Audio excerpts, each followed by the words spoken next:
Guia Completo do Storytelling, do Fernando Palacios e da Marta Terenzo. É um livro interessantíssimo, está sendo apresentado para muita gente hoje, aqui nesse Mesas TI, porque o Fernando Palacios, que é um dos autores dessa obra, que é um especialista em storytelling, já treinou mais de 10 mil pessoas, é professor da ESPM, palestrante. Ele é o homem que vai conversar hoje com os convidados do Mesas TI do Ceprorgs. Palacios, prazer te ver, prazer te conhecer. O prazer é estar aqui, assim, receber esse convite para falar com tanta gente de TI, que é tranquilamente a área que mais tem se interessado por storytelling nos últimos meses, assim.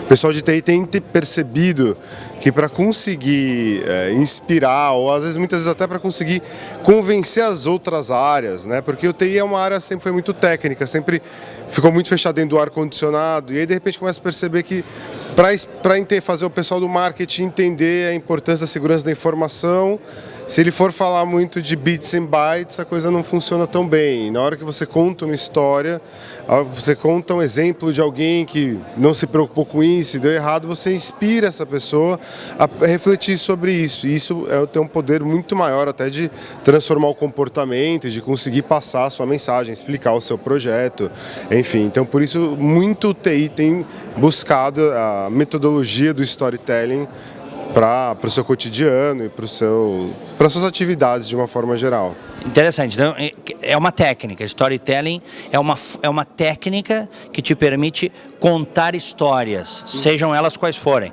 Aliás, mesmo antes de a gente saber do que se tratava, os povos antigos faziam isso, né? Antes mesmo de ter a escrita, eles contavam histórias de pai para filho. Isso, exatamente.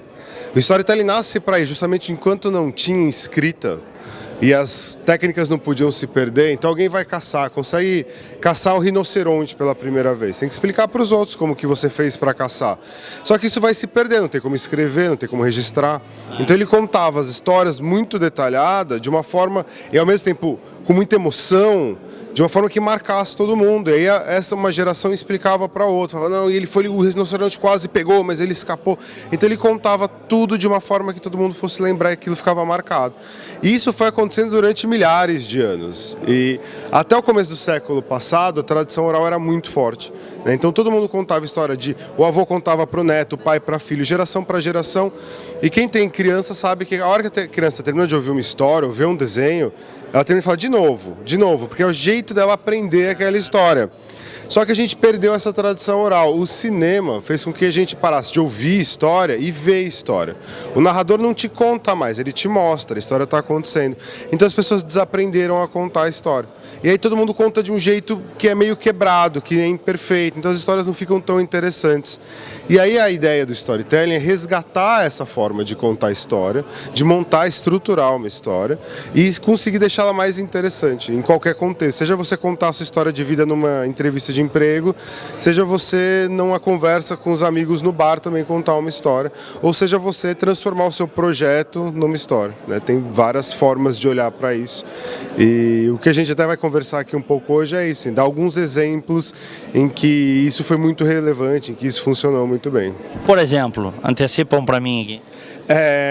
Vou dar um exemplo que eu nem vou passar aqui hoje, isso vai ser em primeira mão, mas teve uma vez um grupo de cientistas de uma área de desenvolvimento de novos produtos, fez um projeto gigante de uma molécula do futuro, né? Então eles vieram, olha, a gente está com um projeto, é uma história da molécula do futuro, vai mudar o mundo daqui a 30 anos, é um projeto que a gente está investindo aí 30 milhões porque a gente acredita muito que vai ser uma coisa fantástica, revolucionária. Eu falei, tá, mas o que é essa molécula? E aí a equipe começou a fazer um desenho na lousa da estrutura do peptídeo e tal, e falou, não é fantástico? Eu falei, não tenho a menor ideia, não entendo nada de química. Isso é uma coisa técnica. Não sei por que você está achando. Não, mas isso aqui é fantástico, isso aqui muda o mundo.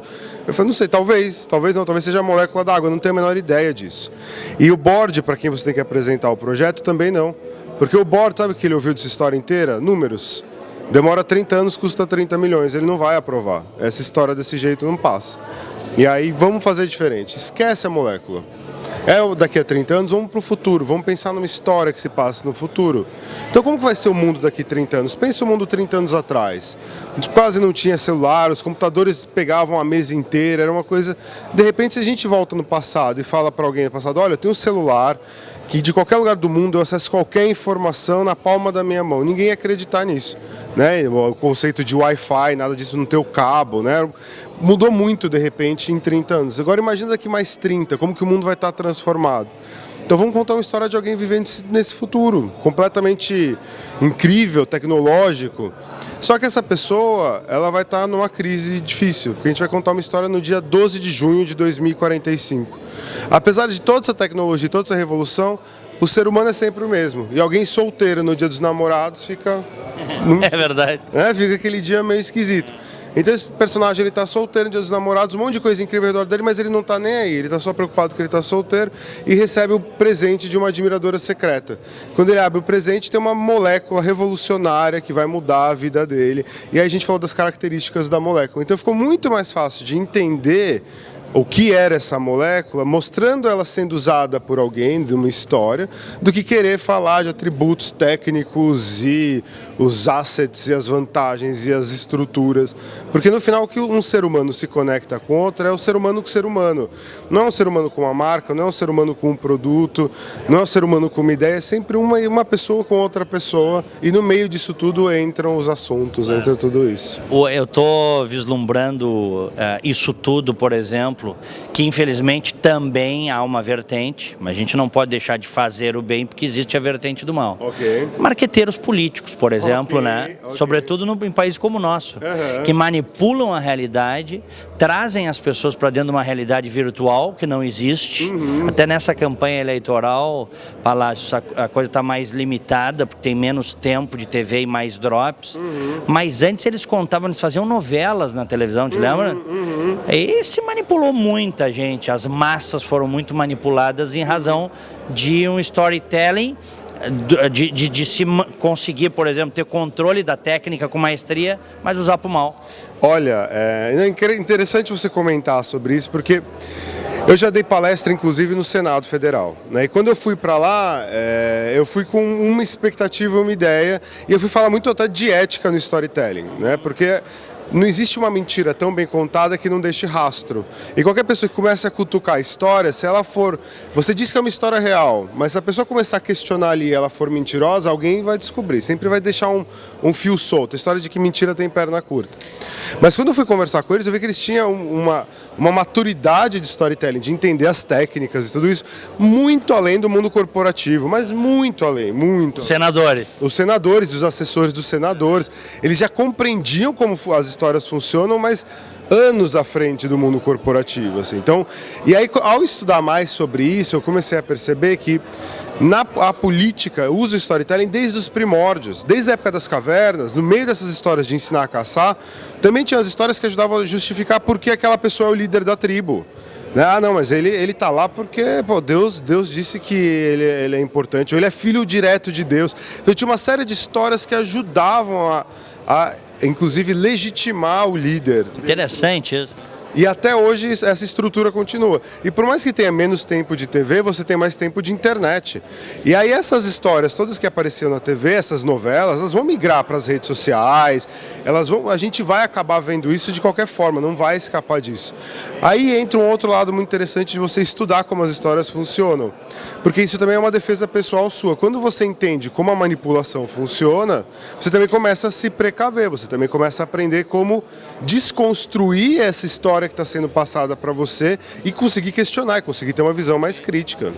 Nesse sentido, as redes sociais estão fazendo muito isso, né? Sobretudo trazendo coisas que o sujeito disse há 2, 3, 5 anos, né? Em alguns casos até do VHS, os caras estão digitalizando e botando na rede para mostrar que, olha, o que ele diz não é verdade, não é como ele pensa. Então, e aí esse é o ponto de... Em algum momento, se você está mentindo, você vai ficar frouxo. E nas redes sociais, isso é muito rápido, né? Antigamente, demorava-se muito tempo para descobrir uma mentira, para levantar, não tinha essas informações. E quando descobria, nem todo veículo de comunicação teria interesse em divulgar isso.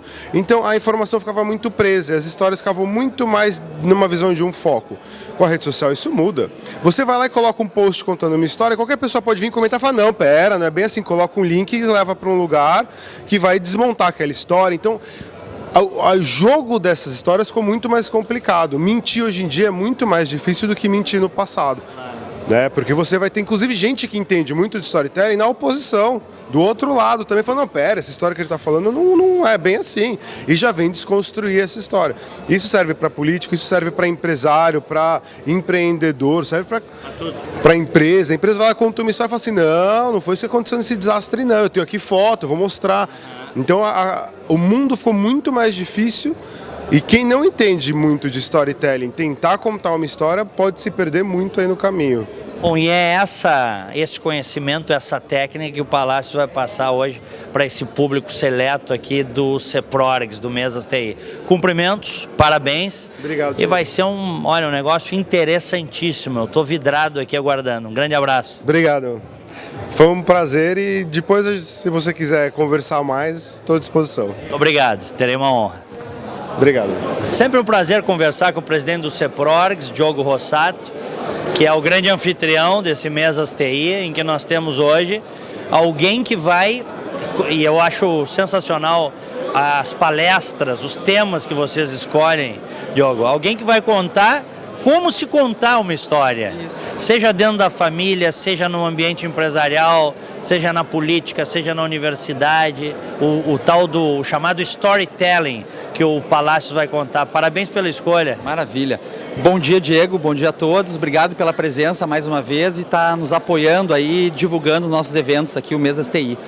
Pra gente, o CEPRORGS, a gente tem tentado fazer esse trabalho de trazer novidades sempre, né? Seja para o mercado de TI, para o segmento de TI, seja para a sociedade como um todo. E olha que interessante, né? A comunicação, a gente evolui como sociedade, a gente evolui com assuntos, trazendo assuntos cada vez mais complexos, mas a comunicação, que é algo tão simples e tão antigo, é um assunto tão importante e hoje é um motivo de muitos problemas, seja corporativo, seja na vida pessoal. E eu estava conversando com o professor Palácio agora e ele comentou a questão da criança, né? Que como é que a criança entende a comunicação e tal, tu tem que fazer uma repetição daquela história para que ela consiga entender e às vezes transmitir, levar essa informação adiante. E o mundo corporativo às vezes é assim também, tu tem que levar valores, tem que levar posições, vamos dizer assim, informações complementares de mercado para que as pessoas tomem consciência e possam tomar partidos, podem tomar posições, podem se portar de forma diferente. Então acho bem interessante, acho que vai ser um assunto que vai cair como uma luva aqui no CEPRORGS para os associados e espero que todos aproveitem essa novidade. Diogo, o Brasil está passando por profundas mudanças de alguns anos para cá. Aquilo que é um tema, um termo muito utilizado na área de TI, que é a disruptura. Vamos pegar o caso da Lava Jato. A Lava Jato é disruptiva. Nunca aconteceu algo assim na história do Brasil. Na carona disso, está havendo uma limpeza que está pegando todos, não está pegando setorialmente, está pegando todos aqueles que infelizmente se valeram da política em benefício próprio dos seus partidos.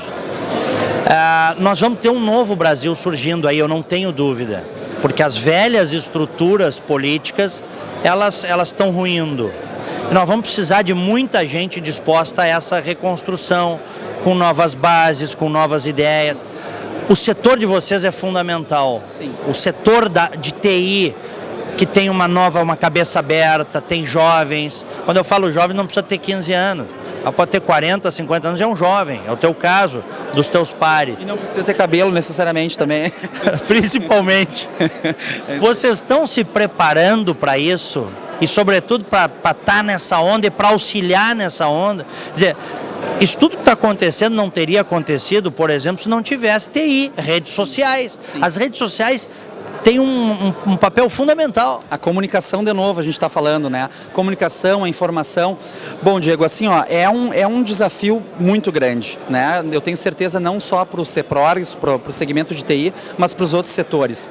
A gente se deu conta, e talvez demoramos um pouco para participar disso, mas eu acho que talvez pelo fato do que a gente estava conversando antes, o setor, o segmento político, ele tá, vamos dizer assim, ele tem um preconceito muito grande e as pessoas acabam se afastando justamente pelaquela visão de todo político é corrupto.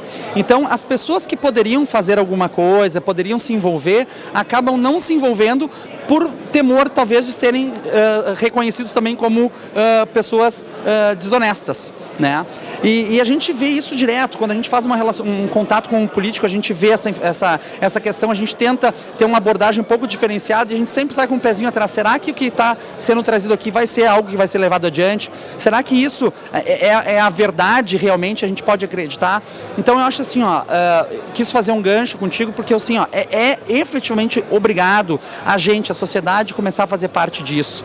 As pessoas se darem conta que existe sim políticos corruptos, existem pessoas desonestas, assim como na nossa sociedade também existe, não só na política. Mas tem gente boa também. Tem gente boa. Que está lutando, inclusive, contra o sistema. Exatamente. Então eu acho que tem que sim as pessoas virem entrar dentro da política. Existe empreendedor corrupto. E nem por isso eu deixei de ser empreendedor.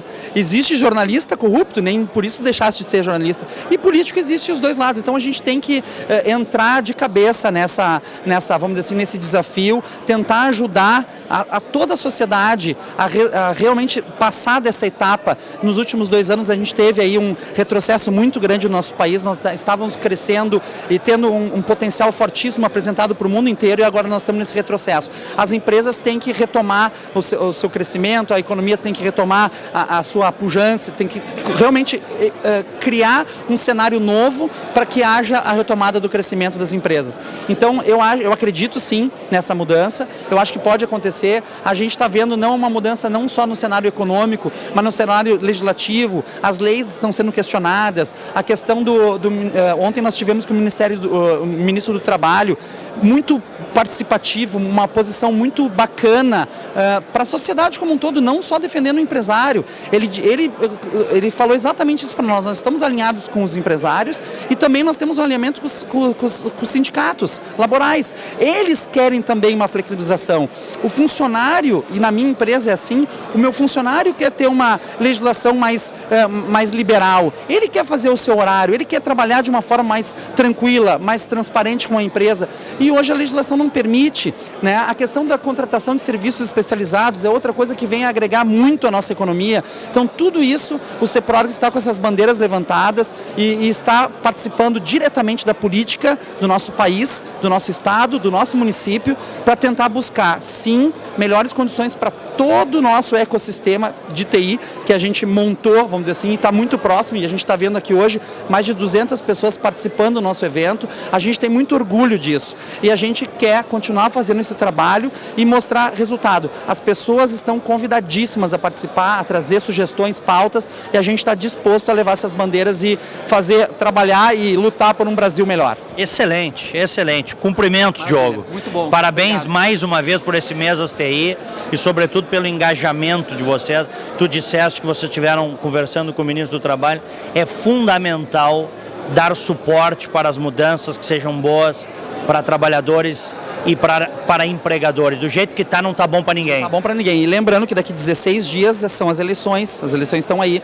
Então vamos buscar informações, vamos se atualizar, vamos entender quem são os candidatos para a gente votar de uma forma melhor possível, vamos dizer assim. Tentar ver quem são as pessoas que nos representam e podem levar as nossas causas para a gente conseguir um mundo melhor. Essa acho que é a camiseta que a gente tem que vestir. Grande abraço. Obrigado, valeu, obrigadão. Sempre uma satisfação conversar com o Edgar Serrano, que atualmente é o diretor financeiro do CEPRORGS, entidade que ele já presidiu. Também hoje é vice-presidente da FENAINFO, que é a entidade nacional do setor, e está com a DBC, que é a empresa dele também, apoiando o Mesas TI. Prazer te encontrar, Serrano. Prazer, Diego. Uma satisfação mais uma vez no evento Mesas TI, que é sempre um sucesso. Olha que semana turbulenta esse nosso Brasil, né? De tudo isso, sem fazer nenhum tipo de comentários, questões políticas, mas da política econômica, o nosso setor está entendendo que seja possível algumas mudanças importantes para melhor, que já são previstas no Brasil há muitos anos e que até agora não aconteceram. Por exemplo? Ajustes na CLT, as questões de as empresas poderem ter uma flexibilidade maior de fazer acordos de jornadas, de gestão junto com os seus trabalhadores. Então isso é importante, isso vai fortalecer ainda mais a necessidade de um sindicato forte, atuante. Ontem o nosso presidente Diogo jantou com o ministro do Trabalho aqui em Porto Alegre, bastante interessante, a necessidade que eles enxergam de reformas, de poder tornar mais flexível. E aí quando a gente diz flexível, no nosso setor é fundamental, onde os profissionais querem ter flexibilidade, trabalhar em casa, trabalhar remoto, fazer os seus horários. E hoje a gente tem uma CLT que pela forma engessada, ela prevalece o trabalho braçal.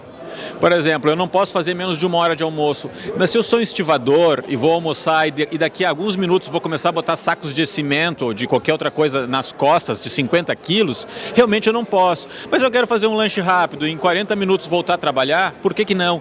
Coisas desse tipo, entre várias outras que são proibidas, para todos, inclusive no nosso setor, e começam a engessar. É um conjunto de regras estabelecido na ditadura de Getúlio Vargas, né? Há 80 anos, Serrano, né? Nas décadas de 30 e 40. É uma coisa muito arcaica, está muito longe do nosso tempo. Não se trata de botar fora, se trata de modernizar. A própria França está fazendo isso agora. Exato. Então a gente vê esse processo mundial, essas mudanças, e se a gente analisa a história é assim que acontece, né? Começa uma onda e todo... Por quê? Porque é a necessidade, é o momento. E hoje isso se reflete mais rápido pela conexão que todos os países têm. E realmente a França nos surpreende. Quando a França faz, nas mãos do Hollande, que era o mais conservador neste sentido, as questões de manter certos direitos, ele prevê que esses direitos já não fazem sentido na sociedade e, pelo contrário, eles ainda trazem prejuízo aos trabalhadores quando não conseguem ter, porque não ajuda a gerar novos empregos, né? E do Partido Socialista. Exato. E veja que no nosso setor, a possibilidade das empresas de TI criarem uma cadeia virtuosa, isso vai permitir que o número de jovens que vão empreender, ser empresários e contratar pessoas e crescer vai ser fantástico. Esses polos grandes de desenvolvimento que a gente vê nos outros países é porque a regra é assim. Hoje a regra não permite. Aquele exemplo que a gente sempre dá, uma empresa grande de desenvolvimento de software não pode contratar uma outra empresa para fazer teste, não pode contratar uma outra para fazer, digamos, a só análise de sistemas ou parte. Ela tem que ter todo o escopo, como se uma construtora tivesse que ter todos os profissionais, como se nós fôssemos uma construtora, é uma incorporadora. A TI não tem esse conceito. Então faz com que as grandes empresas cada vez aumentem mais, mas elas não podem fazer, digamos, fazer uma spin-off e criar uma empresa para trabalhar para ela e para outras.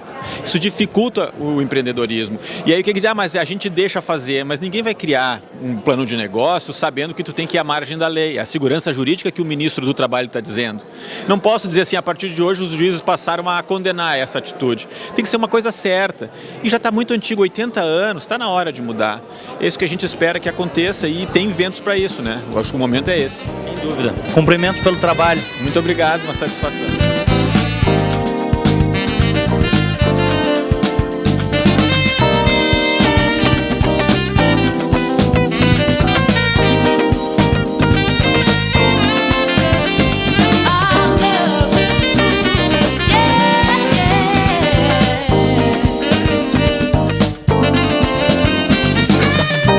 Satisfação conversar com o Luiz Henrique Petkovic, que é o diretor de startups do nosso CEPRORGS, o Sindicato das Empresas de TI, em mais um importante evento que nós temos, o Mesas TI.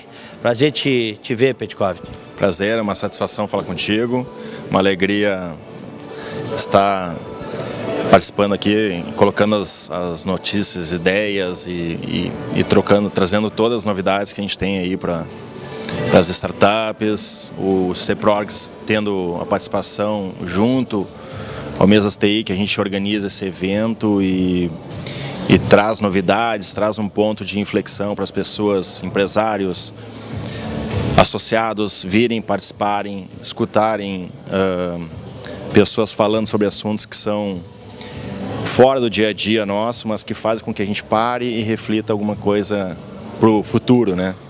Esta ideia, né? Quer dizer, gerar reflexão, gerar logicamente conhecimento, debate, mas sobretudo reflexão para as pessoas. O Mesas TI tem esse enfoque, ele sempre traz um ponto de reflexão. O empresário vem, o associado vem, participa, escuta pessoas que vêm de fora, que trazem informações e ideias e o que está acontecendo pelo mundo ou avalia o ponto histórico em que estamos vivendo, sem ter enfoque político, sem ter enfoque econômico, mas trazendo a inovação, o empreendedorismo e faz com que o empresário pense onde ele deve empreender, que ele possa tomar novas decisões e direcionar a sua empresa, seu empreendimento para isso. Luiz Henrique, eu li recentemente que o presidente Obama dos Estados Unidos está focando em pessoas de várias partes do mundo que possam investir em startups nos Estados Unidos, né? Vocês criaram aqui no CEPRORGS uma diretoria. Conta para o meu telespectador do que se trata a startup. A startup é um negócio que no seu DNA está a inovação.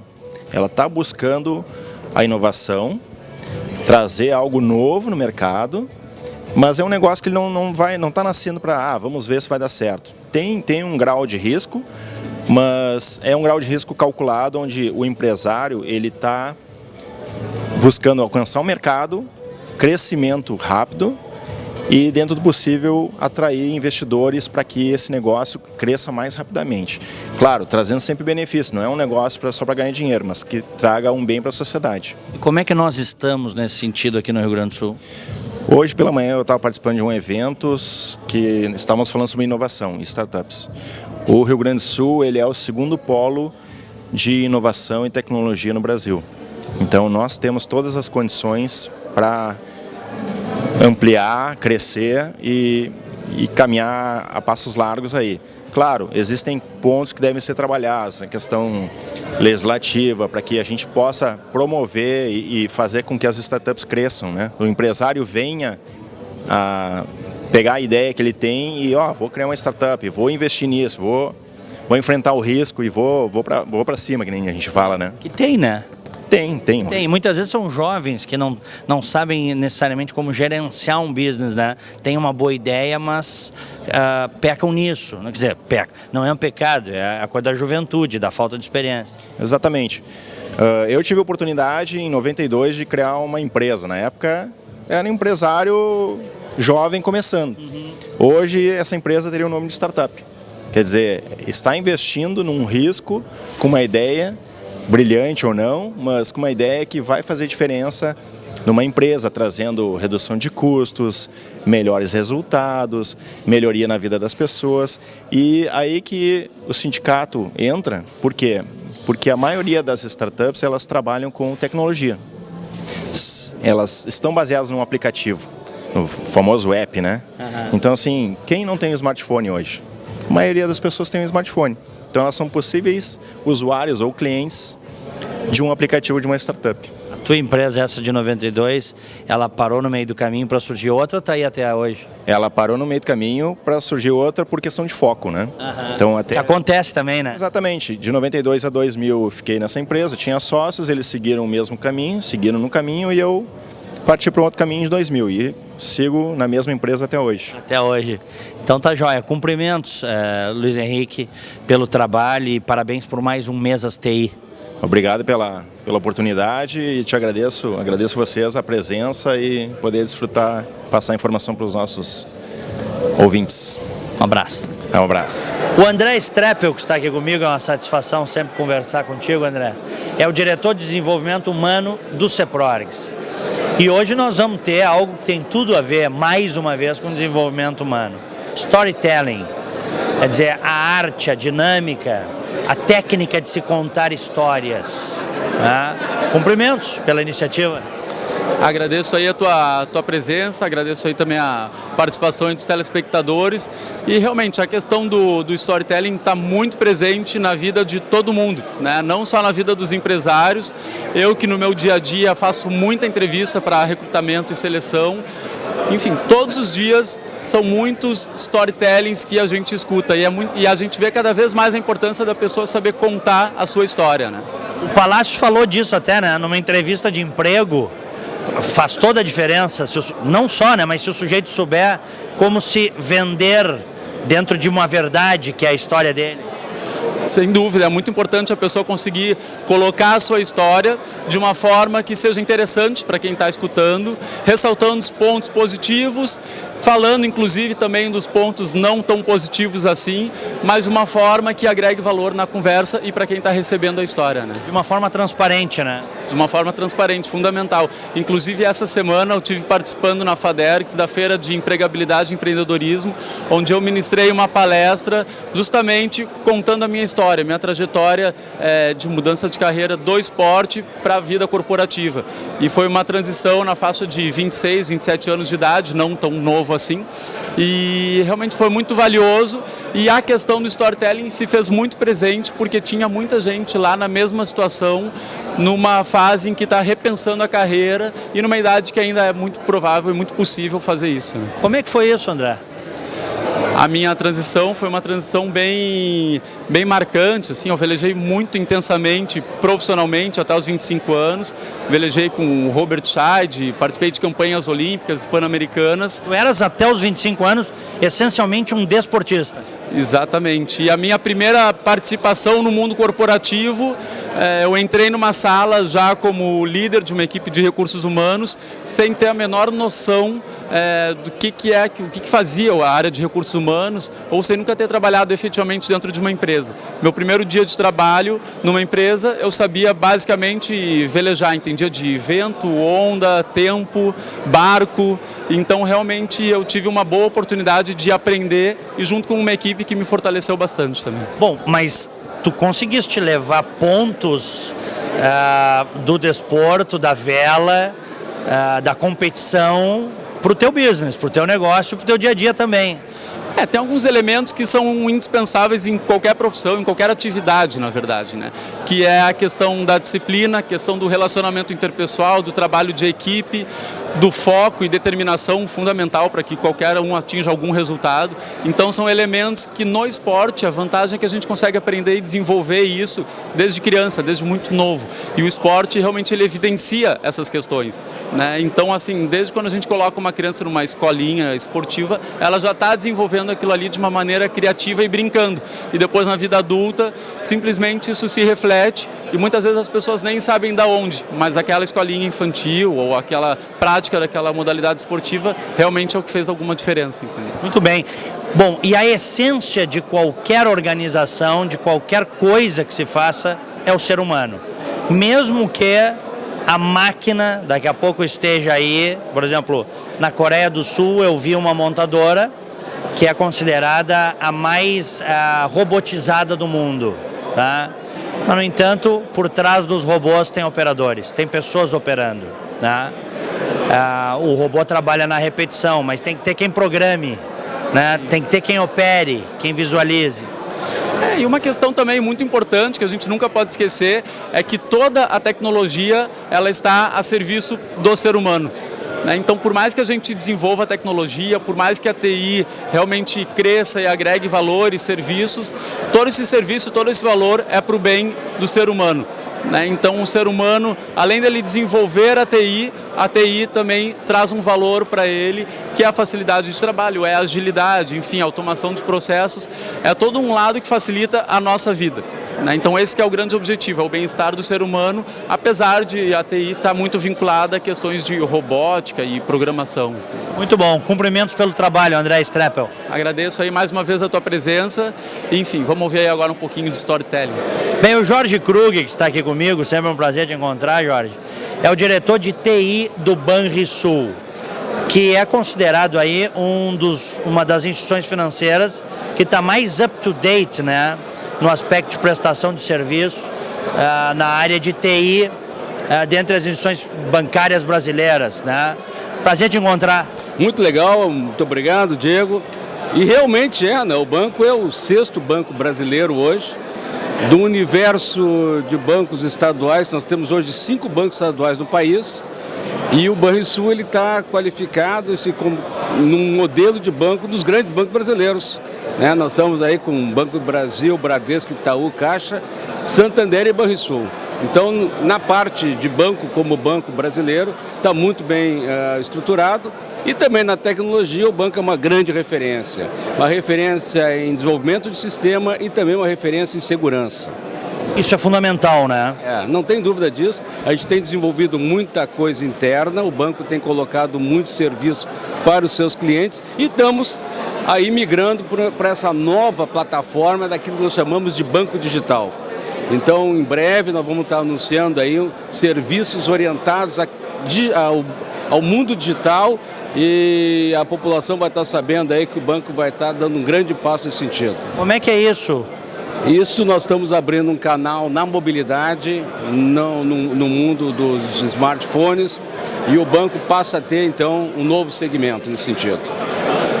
Totalmente virtual? Sim. Inicialmente, ele parte de um modelo virtual ainda bastante tradicional para dar o próximo passo, que é aquilo que é o banco digital.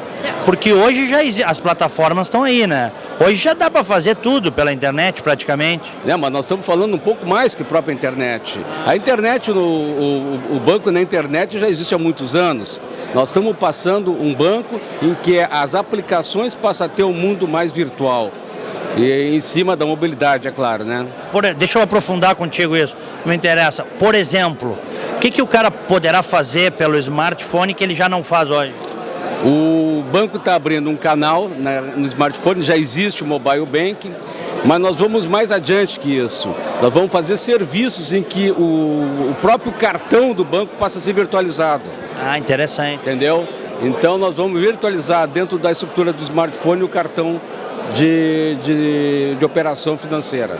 As instituições financeiras, as instituições bancárias hoje têm que investir muito nessa área de TI, né, Krug? O investimento em TI ele é sempre crescente, não tem como não ser. Não existe hoje nenhuma atividade financeira, ou seja, não financeira, em que a TI não seja a base disso tudo, e isso envolve muito investimento. Investimento no processo no ambiente do perímetro de computacional, como também no desenvolvimento e também na segurança. Tens quantos anos de Banrisul? Eu estou há 33 anos no banco e nessa gestão eu estou atuando como diretor da tecnologia do banco. Muito bem, cumprimentos pelo trabalho e bom mês às TI. Obrigado.